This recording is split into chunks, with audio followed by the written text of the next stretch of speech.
Hello, everyone, and welcome to episode 2 of my podcast, Don't Rush Me by Rashmi.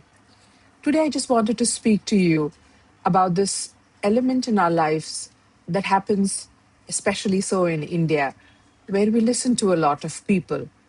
So, it's all about Lo Kya Kahenge? What will people say? This comes from this beautiful song from a lovely Hindi movie, which goes as कुछ तो लोग कहेंगे लोगों का काम है कहना छोड़ो रहने दो ये बातें वरना बीत जाएगी ये रहना which literally translates into that people will say something that is their job.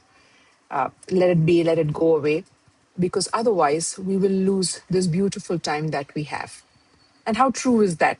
Because we keep listening to people and listening to what society has for us that we forget that we're so unique as people, that we're supposed to lead our life in the most honest possible way. We have to do things. In fact, in life, you will never regret the thing that you do, but you will regret the things that you don't do.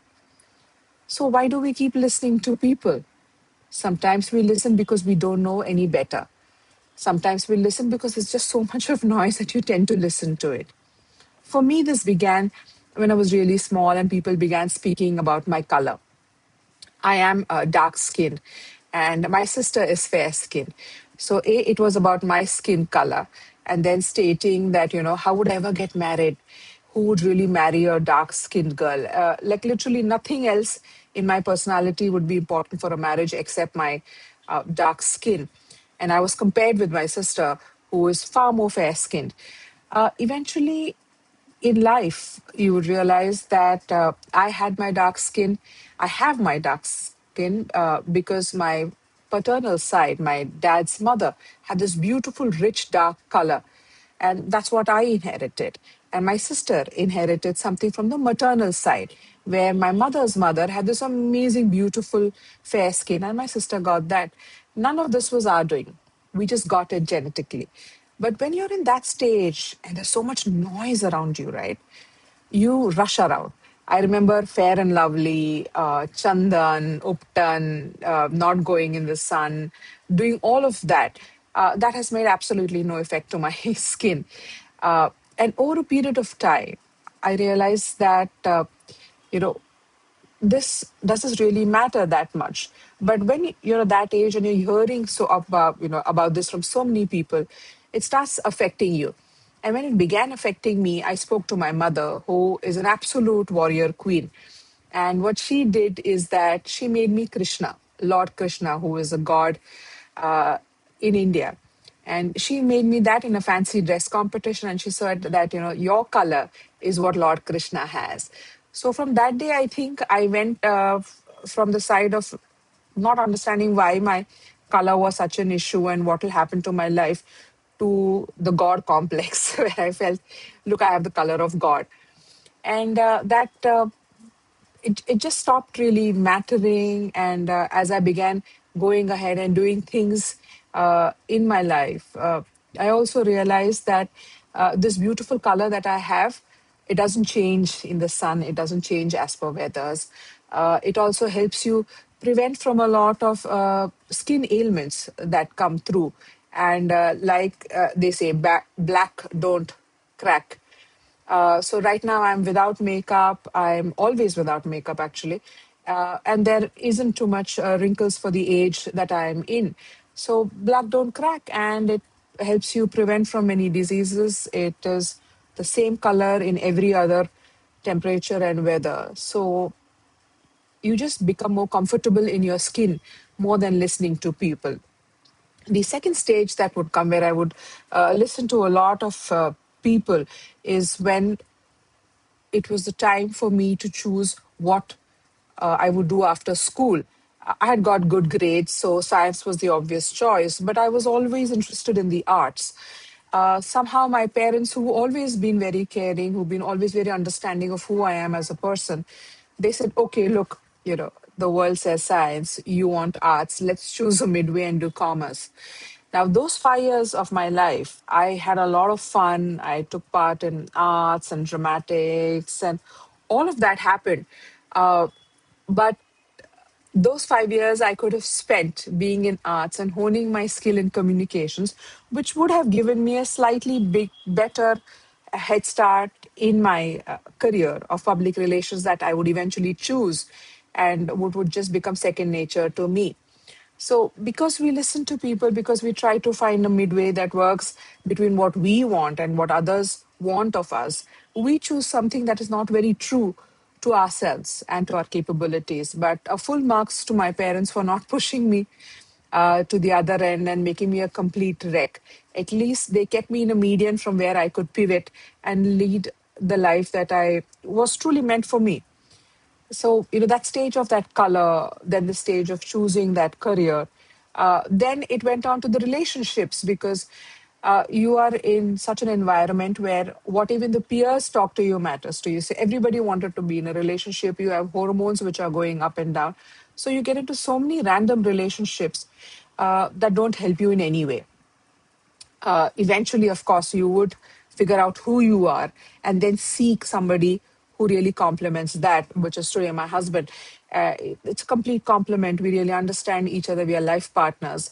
But I could have done that in my life almost a decade ago. If I was not rushing around, if I was not about listening to a lot of things that are happening, or listening to what people want, or listening to what uh, the world has decided for you. So even in relationships, it's best not to listen to people. It's best to listen to yourself, to your partner, to your life calling, and to what you want to do. And having rushed through these stages of accepting myself in my color, accepting the educational choices I made, I fortunately after that would go on to do my MBA and then get into marketing and subsequently public relations, which did work out well.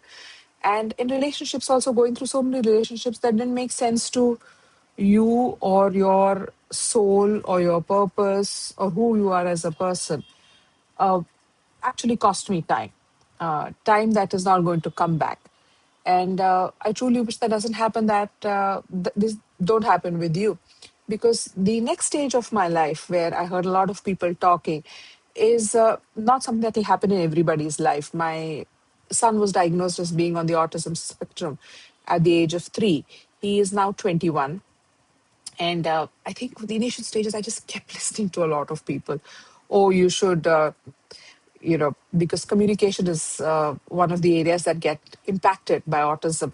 So why don't you take some churun and why don't you put it here? And why don't you do this? Why don't you give him this medicine? Why don't you go to this god? Why don't you do this? 10 different things, which really confused the daylights out of me, made me rush around from one place to the other place, helter skelter, having zero peace in what was supposed to be a life of discovery, of learning. And eventually, when I paused, that is the life that I got, uh, a life of discovering, understanding, celebrating, more than just being in this constant quest of solving things and achieving things. We still did achieve, but that was not the achievement that others wanted. It is the achievement that we seeked for our life, for our son. We got that. So, that stage of life was tough, because I think against I kind of lost 3, 4 years, which is again not going to come back. And I wish that I didn't rush through that phase listening to a lot of people. Eventually, when I would start my own business, I again heard a lot of people talking, and one of my seniors and mentors, in fact, told me that, why would you want to do this? You have a secure job. Why would you now want to go door to door and seek business? And I really felt, why was I doing this, leaving a stable job and doing all this? Uh, but now, when I look back, why on earth would I listen to a person who's never done a business of their own, who doesn't know what goes into a business? They've just been working all their life and they'll continue working all their life, which is fine, which works for them. But what works for me is finding and exploring something that I can do in my time and space, where I can also be there for my son, for my husband, for my parents, my sister, my in laws, my friends who are there. How can I do that? And also be there for myself. I didn't want to put myself last in the order of things in my own life. So why was I even listening to such a person was beyond me. But at that time, I listened and I kept rushing, and I went ahead with things that seemed more comfortable, which eventually I would get out of. And when I began my second business, I was far more confident, far more stable. I seeked more help. And I've built something better and more stronger the second time around. So, in all these aspects of life, I truly wish that I didn't hear to so many people. Having said that, it's very important to understand who to listen to and who not to listen to. Most people are just talking from their own experience. If they offer you sympathy, which I have stood my ground on, is possibly the most useless emotion that exists out there. Nobody needs your sympathy. But if they're offering that sympathy, it's because their life needs that. So you have to acknowledge that and let that go. But there will be some people who really have empathy, who understand what you're going through, who've been there, who've done that.